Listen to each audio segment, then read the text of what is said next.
Recently passed legislation criminalizing extramarital sex in Indonesia has caused concern around the world.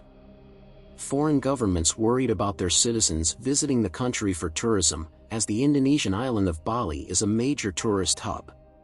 The newly ratified criminal code will come into force at least 3 years from the date of passage. In 2025, the code awaits the president's approval.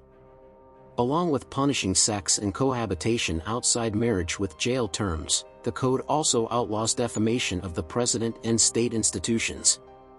As the legislation applies to everyone, there is also concern that it affects foreign tourists. Indonesia is a major tourist attraction, with its resort island of Bali attracting over 6 million visitors in 2019, right before the pandemic. Most tourists hail from neighboring Australia. The Australian government said it was seeking more clarity on the new law, stressing there was time for it as it would come into effect in 3 years. Indonesian authorities have thus far stressed that the law would not affect foreign tourists visiting the country.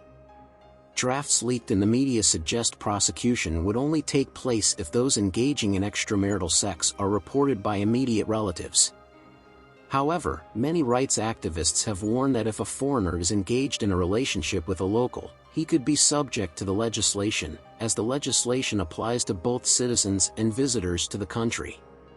Indonesia's tourism industry has taken a serious hit during the pandemic. However, Indonesian authorities have tried to recover from the woes of the pandemic by introducing a digital visa, where anyone with the equivalent of at least $130,000 in the bank is eligible for a visa, giving them the right to live in Bali up to 10 years.